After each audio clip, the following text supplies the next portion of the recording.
I think that feels like a nice package there. Yeah. Wow, look at those phones lined up. It's Felger and Mazz on 98.5, the Sports Hub. Bruins news. The Bruins have officially signed and brought up James Hagens, their first-round pick from last year. Mazz, what was your reaction again, Jimmy? Hagens is here. Mazz is excited. I want to see the kid play. Okay, we'll give you some thoughts on that coming up, but I promised phones, so let's do it. Here's Dylan in the car. Go ahead, Dylan. Hello, Dylan. Okay, couldn't set you up any better there. DJ and Lawrence. Hi, DJ. Guys, come on. Are these guys potted up? How about Ron in Medford? Go ahead, Ron. You guys got to be kidding me. You guys couldn't go any softer on this woman.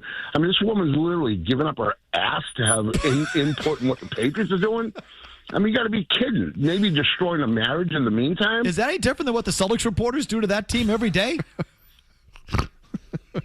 Reporter did with Chisholm when he kissed his ass to this. Kiss him. That was some full-on. That I mean, you got to be kidding. What Himmelsbach did to Chisholm the other day is outlawed in 38 of the 50 states. Were you kidding me? It's all one form of servicing these guys or not. Some truth to that. Sully is in Charlestown. Go ahead, Sully. Mike, what's up, buddy? How you doing? Good, Sully. What do you got? Good. So the whole, Vrabel Rossini thing's reminiscent of that Goober, John Farrell, and Jess Moran. There's another one. You get a nice journalist, reporter, and it kind of leaves a stain on for them that are trying to get stories, because then. Now, if one breaks a story in any industry, in any sports, you give and think to yourself, who cheap hawk to get that inside scoop now? Because I'm thinking that, and I'm just to be respectful and fair. That was very respectful. Who's sheep hawking to get that? There was nothing but respect with that statement. Well, so look, this is the obstacle you face in the business if you're a woman. If I'm a woman, I'm pissed about right, this. and nobody says that if you're a guy. And I think it's unfair. It's totally unfair. And I say it from the standpoint of nobody assumes that a guy might be gay or whatever. It's just not done that way for whatever reason. Just because of history, it could be just as true for a guy and no one knows. You ever run into that one, Mazz? Me? Yes. No, what do you mean? Am I gay? Yeah. No, someone wanted you to be a little gay for a story. Oh, no. And again, not going full gay, but just, climbing the hot tub with the guy. Just a little thigh. I'll take a hot tub. Not as a professional, no. Did this happen to you, Mike? I'm trying to think. That's a rumor you're as gay. Are you gay? Someone was ahead of it a while ago. That is true. But, nope. Listen. I could get a good story back in my beat reporter days. And the guy was gay, and all he wanted to do was take a hot tub. That's it. Nope. I wouldn't do it. I'd climb right in. The hot tub. Yeah, but the hot tub's going to lead to the next thing you know, it's a hand on your thigh. Well, and the next thing it's... No. We're going to hot tub. I'm going to take a hot tub. Yeah. No. Dylan's in the car. Go ahead, Dylan. This is getting uncomfortable. Hi, Dylan. What do you got? Hi. I'm here. Real just two things. One, I think this whole thing is a big New York misdirection campaign. As soon as we start getting momentum, Drake the Navigator is leading us towards the promised land. Yep. Coach Mike, he's got our back. What are they? They did the same thing with Kraft, and it's not fair. Real quick, just one more thing. Well, there's one way to avoid it, Dylan. Yeah, don't do it. Yeah. Stop running around. Right. Stop lying and cheating. This is I have no sympathy for Vrabel. And I covered him for a long time, and I like him like everybody else. But I've always felt this way. You want to run around, it doesn't make you the worst person in the world. I'm not telling you to throw you in jail or, we're not human. We don't make mistakes. But if you want to run around and you make that bed, then you lie in it. It's a very simple way not to end up on page 6. Exactly. And listen, I've ended up there. But when I have, it's been because of something I've said. It's stupid. It was my fault. So if you want to, I don't know if it's page 6, but you know what I mean. So you don't want to get photographed canoodling on the roof of a sunset bungalow in Sedona. Then don't canoodle on the roof of a sunset bungalow in Sedona. It's pretty simple. Exactly right. I can almost respect the take that wacky from Super Pats fans, though, that this is the rest of the NFL now that we're back. They got to try to find a way to take us out. Oh, my gosh. Here we go. Like, seriously, here we go. Hey, listen, if they can't beat us on the field, there's only one way to do it. Yeah, Get out the telescopic lens. Yeah, they hate us because they ain't us. Watch what you're doing because they're coming for us now. Once again, it's deflated balls. Alex in Vermont. Hi, Alex. Hey, how you doing? She had an incident in Washington with the general manager there in 2015. Yeah, we mentioned it. She did, yep. Oh, right on. Yeah, right on. So it's not her first rodeo, as they say. Yeah, so look, now that, that obviously works against her in this story. So, we always look back and say, well, what's the history of it? Does a person have a history of doing something or do they not? And in her case, she does. Now, she was young. She was single then, I think. I don't think she was married at that point. Now she's married and has a family. I don't know if that makes a difference or not. In the eyes of some people, it would. In the eyes of others, it wouldn't. So I'm not going to argue that one with people because everybody can believe what the hell they want to believe, and they're going to no matter what you say. So, but yes, that works against her. No question about it. But you guys think you are among the camp. If it's not, rival AFC East operatives, you think this was a setup of some kind? I do, yeah. Yeah, and Mike, it also... Someone was tipped off. Yeah, and it could be as simple as it's someone who is a paparazzi, member of the paparazzi, who makes a living doing this, and someone says, hey, you might want to know this, and gets a call from someone at the hotel that we get, so we got Vrabel and Rossini staying here, and they're both married, so you want to make a couple of bucks, come on over and take a picture. Yeah, it could be someone working the front desk or, a cleaning lady that knows that this, again, is a known doing hotel, and a paparazzi's gone in there before and said, you ever see anyone famous, you want to make some extra money, let us know. I mean, that's how they make a living, those people. Again, this hotel is billed as a couples hotel. And what do you call it, Murray? It's a doing hotel. Again, go to this website. All you got to do is go to this Ambiente, Ambiente, a landscape hotel. And at the bottom, they're racking up how many birthdays they've hosted, over 2,600 anniversaries, proposals, baby moons, honeymoons. And baby moons, I could figure out, but refresh my memory. What is it? I guess if you're about to have a kid. Or maybe you just did, and you're... Oh, so that's what it is, I think. When you have... The nights you've conceived? Well, it could be that, too. Yeah, I'll look it up. One is on the way, so let's, have one last, good time before the baby comes. That's what that is? I think. Or is it... I don't know. I don't have kids. I mean, sometimes people have a baby, and then, when the child is young... Because of the work involved with an infant, someone comes and takes the kid and you go away for a weekend. That's a baby moon? I don't know. I'm asking. But anyway, if you go to this website, a relaxing vacation taken by expectant parents, usually during the second trimester, to reconnect and pamper themselves before the baby arrives. But either way, the only thing missing from the bottom of this, in terms of what they should be racking up, are trysts. In times you're just going there to get done. We've all been there with either. You've gone to these type of hotels. I know you've booked them with your wives or significant others, or in the past. We've all booked hotels before that are doing hotels. The Standard in New York. You ever stayed at a W? A W is a doing hotel.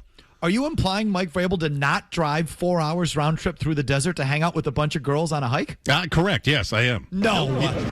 He said he was just hanging out with a bunch of girls who were hiking. You mean you don't drive 4 hours through the desert to hang out with a bunch of women who are hiking? Oh, God, what a hell that would be. Like I said, that or you can shoot me to the moon. And I don't have to come around the backside. You just shoot me into space. Just left in the dark side of the moon forever. Honestly, 4 hours through the desert and then all day with a bunch of women on a hike. Or you can shoot me into space.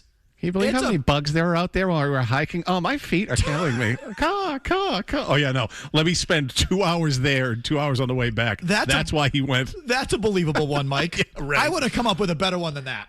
There's a golf course nearby or a casino or something. Right. You went out to hang out with a bunch of girls who are hiking? Stop it. Oh, yeah, no way. Welcome to the Ambiente. Casino, air conditioning, bone dancing.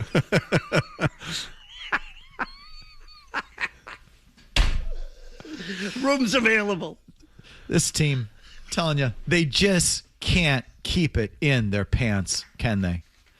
The Red Sox have gone final, and the Bruins have called up their young phenom. Reaction to both of those and more of the Vrabel stuff if you want. 617-779-0985. To you right after this. Hagens is here.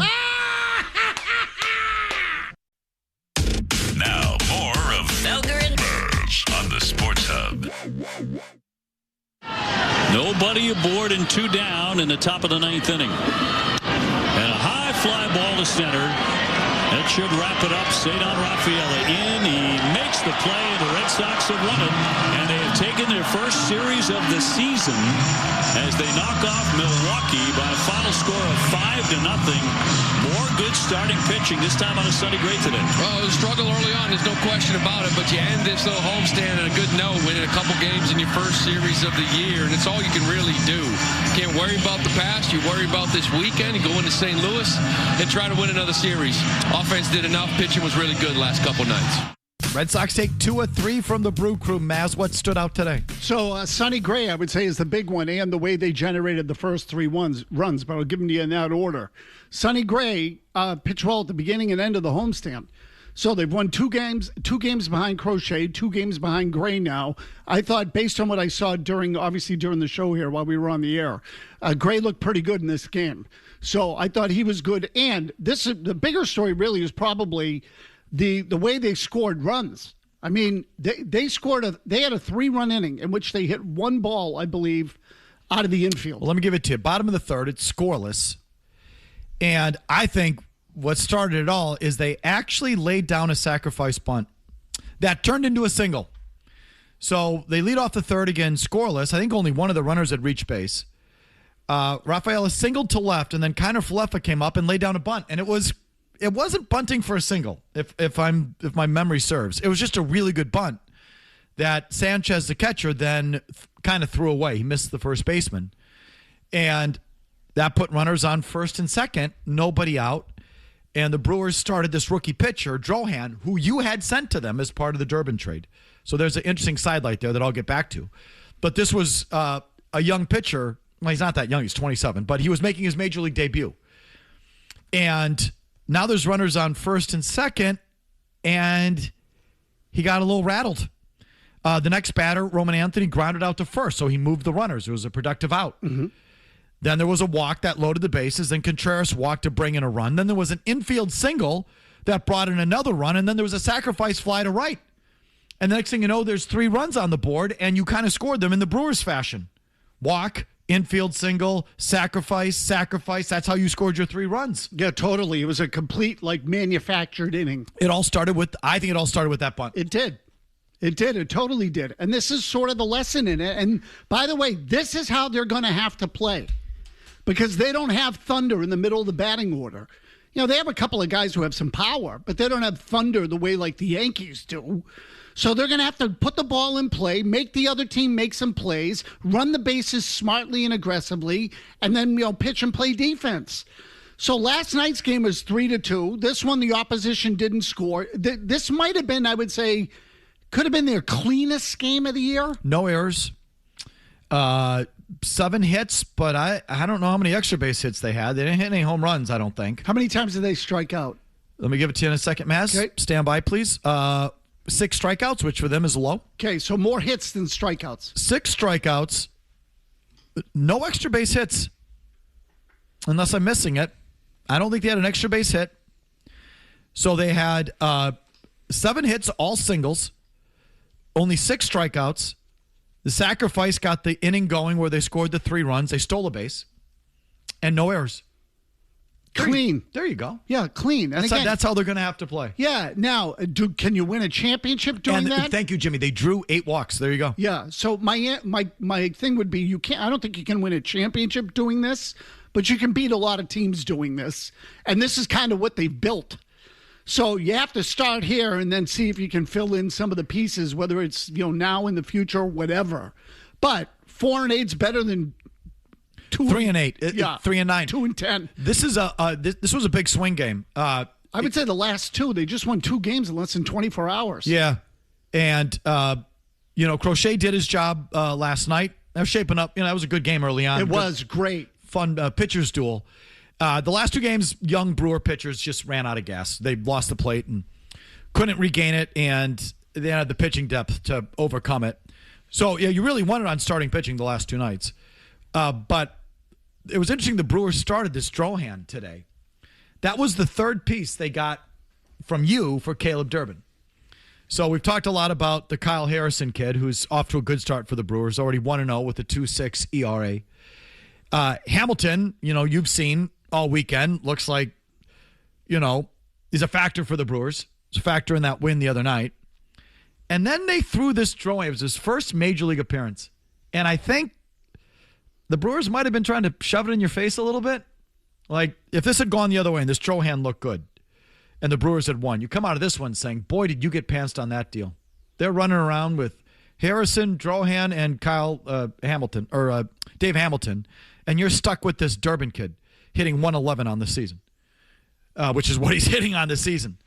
And I don't know if the Brewers overplayed that a little bit, or maybe they were just trying to get something out of the Strohan kid. Hey, we're going to start you against the team that drafted you and then gave up on you, trying to draw a little extra motivation. Sure, why not? But it was a thing. The Brewers tried that.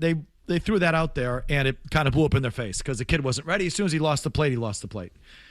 But but that had a chance to be quite a swing. Like, if this Strohan won today, bloodbath. You know what I mean? Among the fans. The sell the team thing. Yes. Bloodbath. So I think it was important that you won. It's important that this Strohan lost.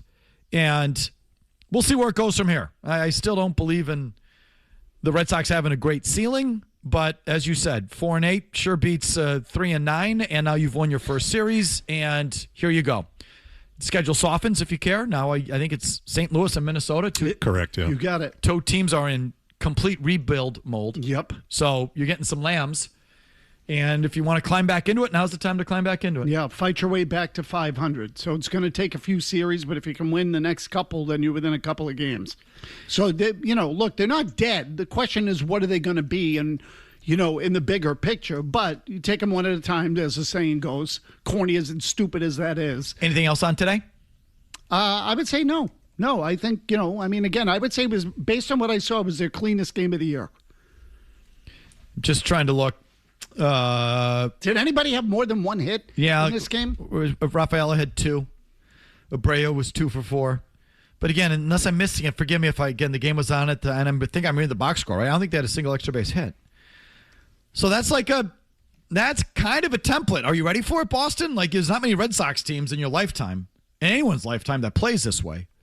5 runs with no extra base hits, only 7 singles, 8 walks, stolen base, and a sacrifice that gets the inning going. Are you ready for that? You better be. If you want to win, that's what they're going to have to do. Okay. Meanwhile, breaking Bruins news this afternoon. Here it is with Big Jim Murray, and we're back with your calls on everything. Don't go anywhere. Boston's best sports talk. You can count on it. 2 plus 2 is a 5. Me sento pappacchiato perché Felger and Mazz. Bruins have called up James Hagens, and they weaseled a point last night in Carolina, although Jeremy Swayman has hit the skids. That's Mazz on Hagens, not Swayman hitting the skids. We have Celtics with finally a game they had to grind out, and I think there's a little more value in that win last night for them. And these Giannis rumors to the Celtics just won't go away. That's on the board. And the Red Sox win today, win a series, and look a little bit more how they're going to have to look to get it done this season. So all that is on the board. Back to your phones on everything as promised. Rich in Littleton, what do you got on Vrabel? Hey, guys. Hi, Rich. Go ahead. How you doing? Good. Hey, I can't believe you guys aren't connecting the dots on all this Vrabel thing. Remember before the Super Bowl, he had said he would cut his junk off to win the Super Bowl? Well, apparently it hasn't been cut off. It's still in working order. I don't know if it's... I can't tell when people are joking or not, as you can tell. What does that got to do with connecting? I don't know. Tommy and Lynn, what do you got to say today, Tommy? Hey, what's up, boys? This is what I got to say today. I want to talk about Hagen. I'm glad that he's up here finally, Felger. I'm glad we got him. We got him up here. We finally brought him up here, and they did the right move. And now, Felger, I want to talk about Pasternak. All right? Yeah. Why has Pasternak been so brutal out there lately, huh? Why has he been so brutal to watch, Felger? I thought he was... I'm a big Pasternak guy, all right? It's not and Pasternak. I don't want to bash on him. Why is he so lazy lately, Felger? Why? I'll tell you why, Tommy. I'll tell you why. Because you know what? Be out there. He's going to be out there with a goalie goal neither. Fellow Bruins fans and the Bruins themselves are too soft on him. He's not held accountable for how irresponsible he is with the puck. That's why he's allowed to play that way. There's your answer. If the coach or the team, and then far less, but maybe you, but just if the team didn't allow it, if they said, you know what, if you're going to be so careless with the puck, you're going to have to sit in certain situations. Maybe he'd get in his head that he can't play that way, or should try a little harder to dial it back. But I don't think he's ever held accountable. I don't feel like his ice time ever gets challenged. I don't feel like there's ever pressure put on. I never watched NESN. I never, ever. And if it's happened, please tell me, because I don't watch every NESN post-game show or between-period show. But I don't see Barry Peterson and Jaffe putting together a little highlight reel of Pastrnak giving the puck away. I don't think he's held accountable for how he plays, is the long and short of it. So he plays the way he wants to play. And it really hurts the team in a lot of cases. I thought last night he was better. The puck stuck on his stick a little bit better. But that's why he plays the way he plays, Tommy, because he's allowed to. Now, Hagens. Just quickly on Pastrnak, he was definitely better last night. He got lucky on the second goal by Geekie. Well, that could have been a goalie interference? No. Is that the one you're talking about? No, the one before that. He was trying to flick the puck around the boards, backhanded, and he kind of flubbed it, and it came back to him, and then he fed Geekie. So I feel that happens to him a lot. I'm trying to think about, I thought the second one, Mazz, the second one was the goalie interference one. The first one was that got Geekie off the schneid was pass into the slot, and he beat the goalie along the post. And I believe the second one, Geekie was right on the doorstep, but Pastrnak created it coming out of the corner. Right, that was a great play. And then he crashed into the goalie, and they let it go. And then the third one, Geekie tipped a Zadorov shot. Right. So I'm not sure what you're referring to. I think it was the second Geekie goal. He's going behind the net, and he tries to flip the puck into the corner and around, kind of flubbed it, and it came back to him, and then he passed to Geekie in front. Got it. So he got a little bit of a lucky, I don't think it was designed based on how he flipped the puck. He got a little lucky, but he made the play. I'm just saying, he plays that way because the team lets him, is the answer. Hagens, I don't know if this is the right move, and neither do you. Unless you've been watching him in Providence, unless you've got a keen eye. And I don't blame you for the fact that you don't. Do you want to see it? Yeah, but, don't you want? So let me get to this. But let me tell you, you don't know, I don't know if he's ready. My guess is he's not ready. My guess is if he were obviously ready, he wouldn't have even gone to Providence. They just would have sent him straight up. Or he would have started the year here if he were ready. The reason he wasn't here to start the year and the reason they sent him there in the first place is because he's probably not ready. So all you want is that sugar high of, we drafted a guy 7, we can put him in the lineup. Whee! And I admit, that's fun. So do I want to see that, Mazz? Sure. I don't hate fun all that much. It doesn't sound like you're into this. But I'm realistic about the thing. I'm telling you, the kid's probably not ready. I think it's obvious he's probably not ready. Just on the pure fact. Listen, the Bruins aren't afraid to start an 18-year-old with the big club. Pastrnak was here at 18 years old the entire year. Because even though he didn't really show out that year, they felt he was ready for it. And McAvoy was in Providence for like 2 minutes before they brought him. Didn't he play like only 2 games or something? Something like that. They had injuries, though, yeah. But he was clearly physically ready, and then he played really well in that playoff series against Ottawa. He was ready. They brought up 18-year-olds.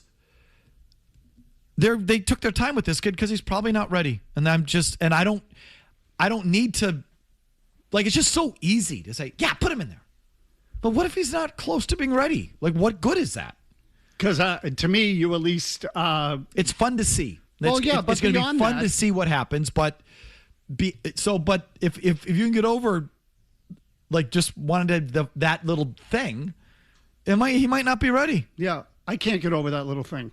And here's the other thing. I would like to see him get in against NHL competition before next year rolls around.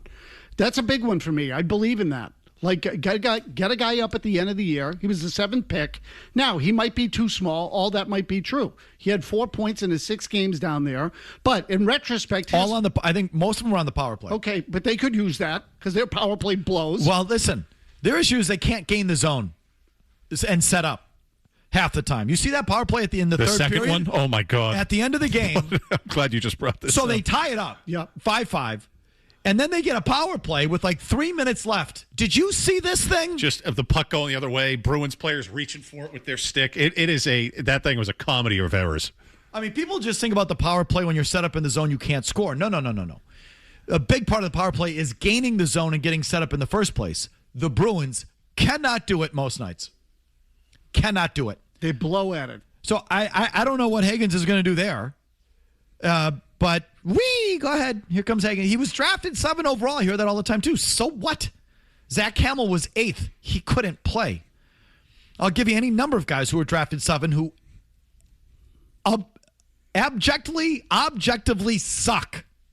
Just because you drafted him 7 doesn't mean he can play.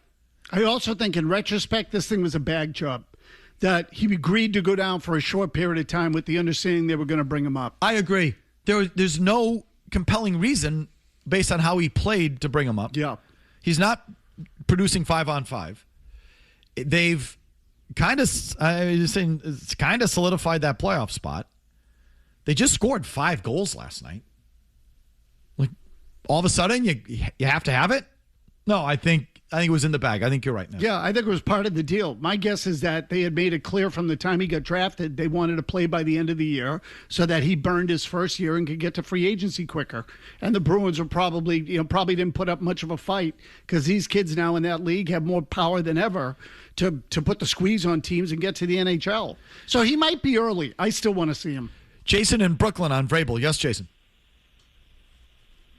Jason. Half of you guys aren't ready to go. Ryan in the car. Go ahead, Ryan. I don't love the news after having such a great year, but I mean after seeing and reading and seeing the pictures and everything, unless you're a moron, I wouldn't be surprised if he was going to that doing hotel to look for Diana plus one of her hotel friends. I mean, who knows?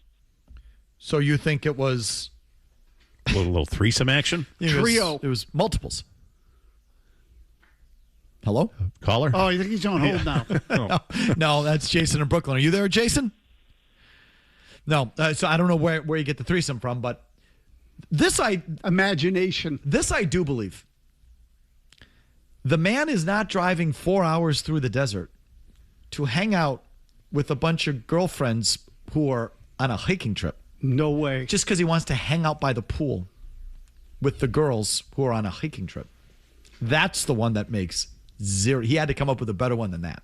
That one made me chuckle.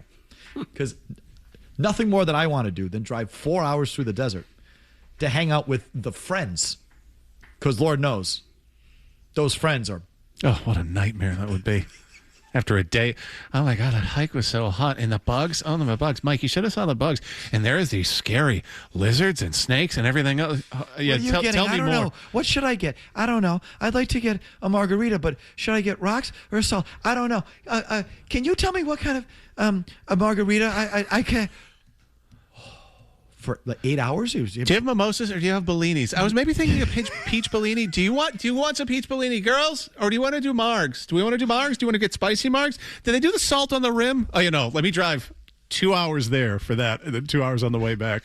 4 hours. I'll have a beer. For a day of that. I'd drive off the road from... if I did do it, I'd drive off the road from exhaustion on the way back. I'd drive into a cactus and just end it versus have to do that. Anything other than that. Have you ever actually stepped into a cactus or anything? It's not fun.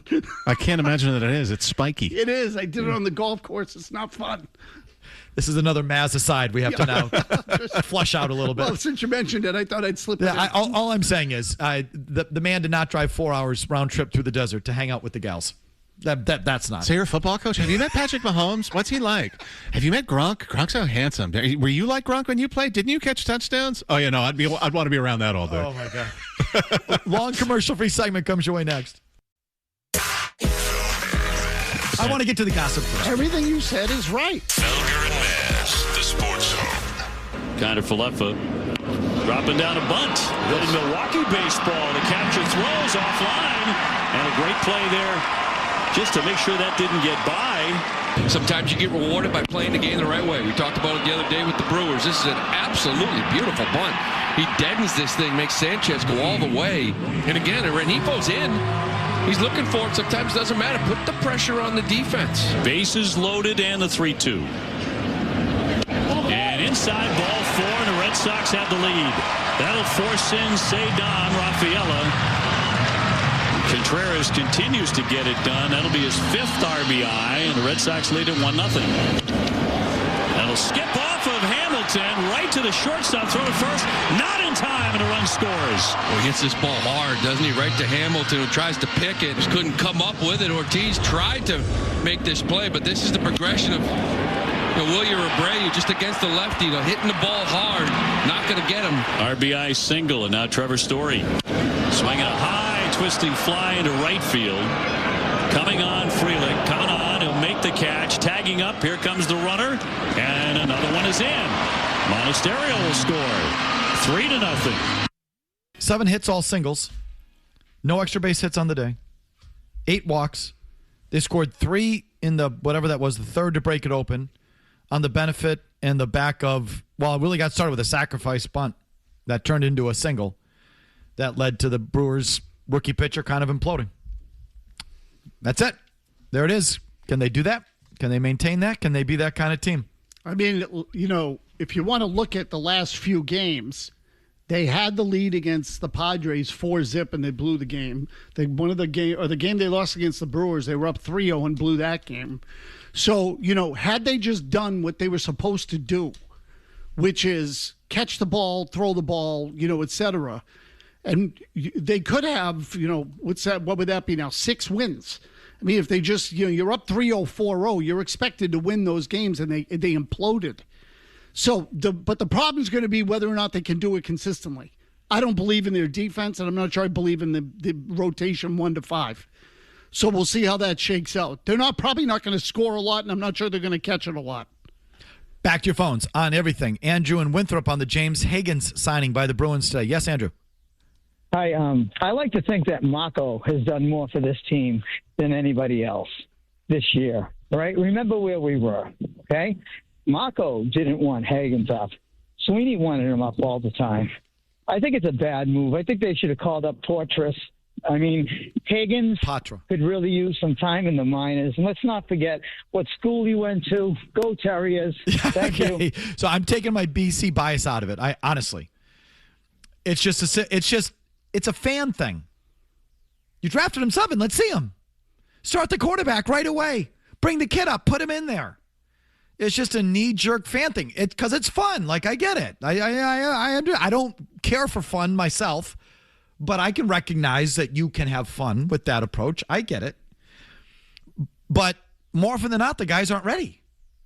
So I don't do it just to do it.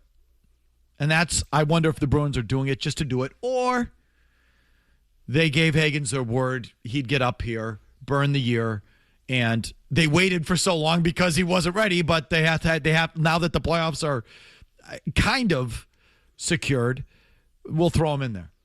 But if I had to guess, he's going to play, and you're going to see that he ain't ready. That's probably what's going to happen. I mean, on that part, I would agree. I'd be willing to bet, though, that, look, I'm just going by what Ty and McBride and all those guys were saying, that most of these guys now come up and play almost right away.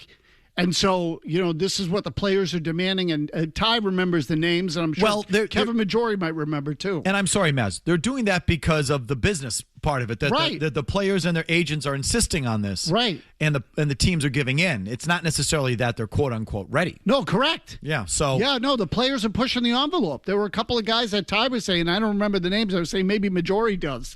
A couple of guys who put the pressure on the team, and the team said, we're not going to bring you up, and they said, get me out of here. Yeah.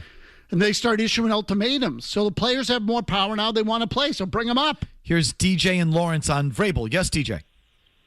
I'm just disappointed with all the talent. You can't even head into the desert and shack up with some big forehead reporter anymore. I'm not going to allow you to besmirch Diana Rossini. Who are you? Brad Pitt? Yeah, exactly. Right. George Clooney on the phone here.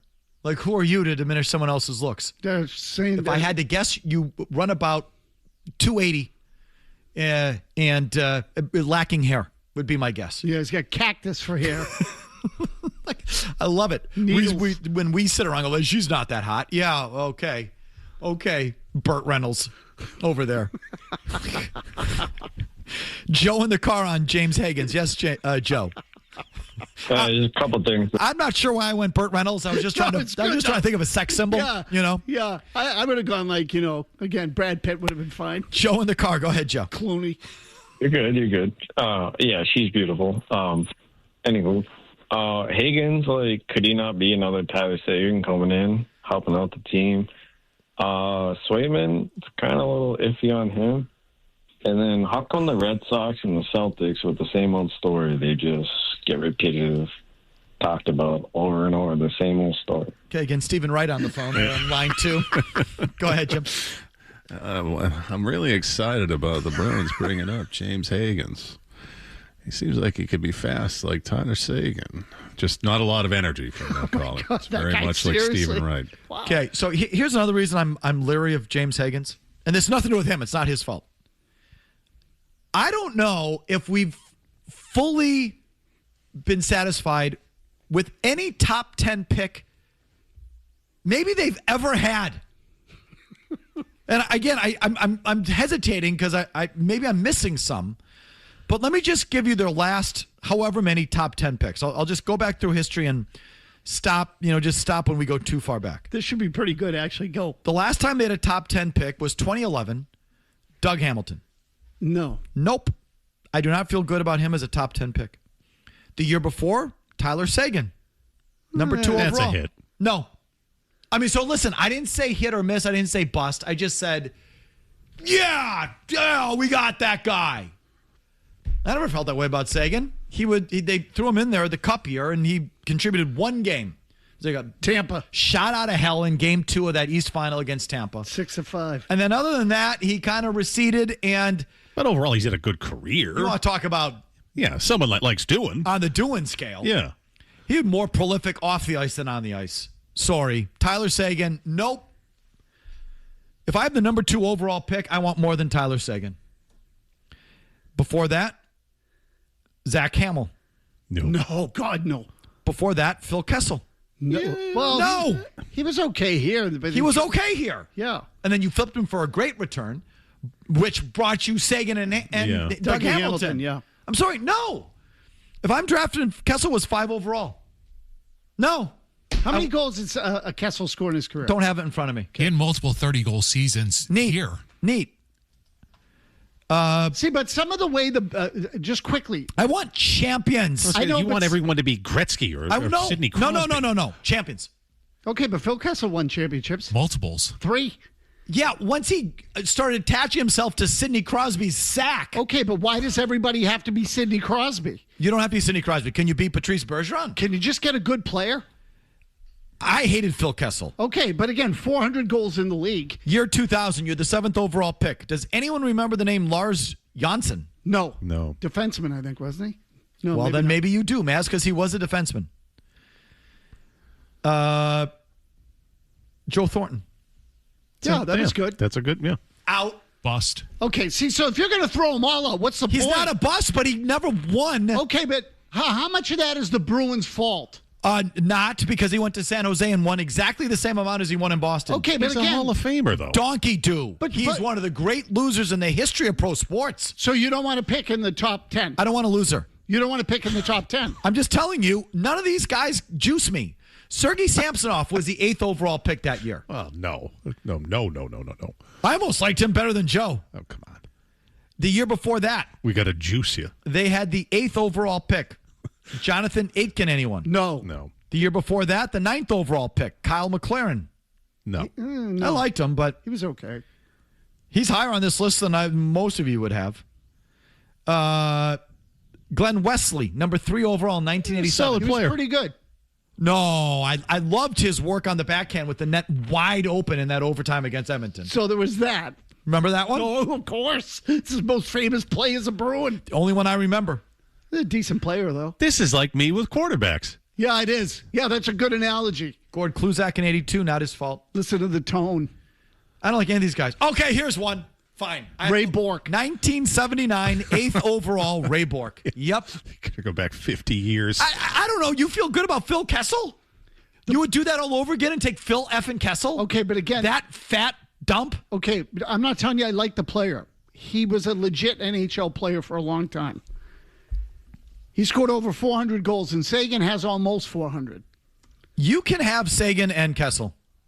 Never won a damn thing for and I know Kessel did. I'm telling you, part of the problem in all those years. Kind of inserted himself into another situation. The Bruins culture all those years. Anyone who was a skill player that wouldn't fight and stick his nose in the corner is a guy that had to be traded because the Bruins wouldn't have it otherwise. Let me just that Phil For fat dump, I believe Phil Kessel has the consecutive games played streak. Whee! Team motto back then was stupid and slow. I can't wait for the tone to come in on James Hagens Bruins on Monday. hockey, slow and stupid. Sure. He had 2 goals against the Lightning, but we're tough. We're tough. I could have scored him off somebody's ass. Oh, no, you got Phil Kessel. You don't like Phil. You're just doing this. No, he had a good career. Go back and listen to the tapes of when I got here in 2011. I've always been a Kessel guy. He was a fat dump. Phil the Thrill. He was fat. I'll give you that. Let's see. Put the puck in the back of the net, but oh no, he doesn't play in his own zone. Can't have that here yet. You can have Michael Ryder. He didn't juice me. This is my type of guy. Did I say that? You did. I'm trying to see who. There was no one else. I can't tell you that they drafted the wrong guy in Phil Kessel. Thank you. The next few guys off the board: Derek Brassard to Columbus, Kyle Okposo, Wiggy's guy to the Islanders, Peter Muller to the Phoenix Coyotes, James Shepard to Minnesota, Michael Frolik. Look at 22. To that might Florida. Be a question. Huh? Claude Giroux to the Flyers at 22. Yeah, so I don't know. He hasn't won either, I don't think. But either way, I'm just prepared to be disappointed on James Hagens. I am. Call me defeatist or whatever. Defeatist. I think the kid's gonna suck. And you know what? And I'll be honest. This is worse than Mazz and who's the ball player from Maine? Cooper Flagg. Cooper Flagg, yeah. who watched him for 2 minutes on YouTube and said this kid doesn't have it. I've even watched that on James Hagens. I've watched zero James. Zero. I never saw him at BC. I didn't watch him at all in Providence. I haven't even seen a clip. I swear to God, I've not seen one clip ever of James Hagens. But you heard it here first. That kid's going to suck. 90 seconds, no commercials, and we're right back.